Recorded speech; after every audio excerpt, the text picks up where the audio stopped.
Let's cook salt and pepper pork chops.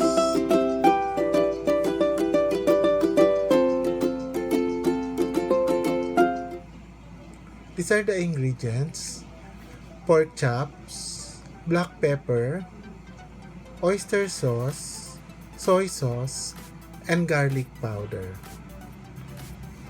So, una natin gagawin, mix all the marinating ingredients.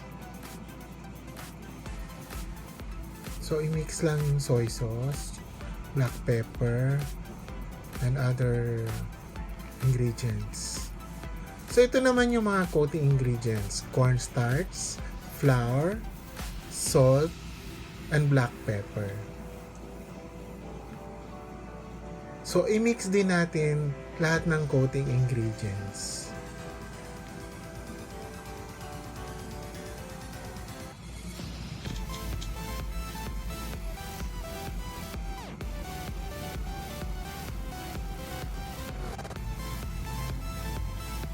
Then, i-dip na natin yung marinated na meat individually dun sa ginawa nating coating ingredients.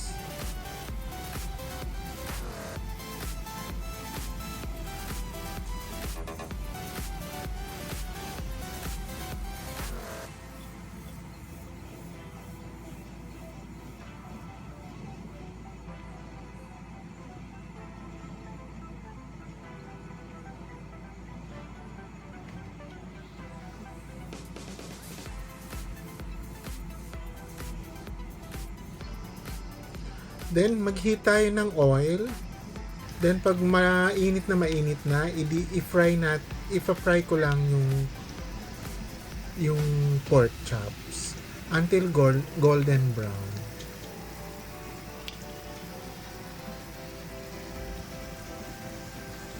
So, kailangan hindi crowded yung pork chops dun sa oil para hindi siya magdikit-dikit. Tapos isi-set aside ulit na. Isi-set aside ko ulit.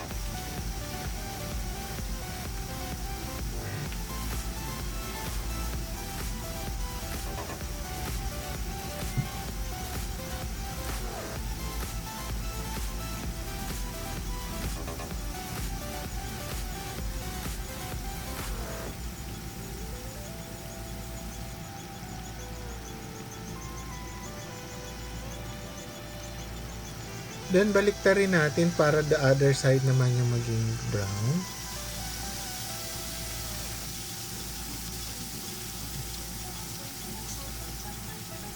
Bali, 6 minutes bawat side. So, bali 12 minutes ang frying.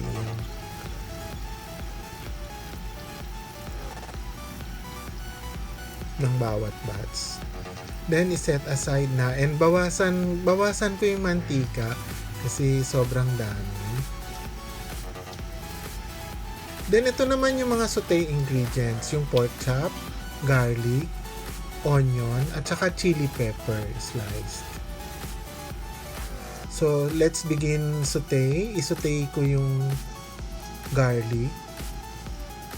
Then, yung onion.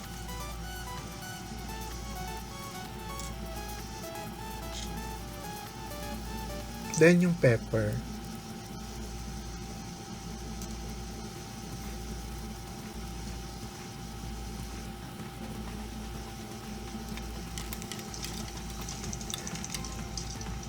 Then, ibalik ko na yung pork chops and then i-mix ko lang siya, i-toss ko lang siya para ma-mix lahat ng ingredients dun sa pork chops.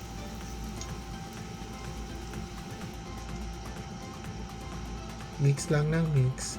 And then, ito na ang salt and pepper pork chops. So, madali lang siyang lutuin, guys. Thank you for watching. This is Kiel of Brighter Life and my wife, Len, who prepare all the ingredients. Till our next video, please subscribe to our channel for more videos. Thank you.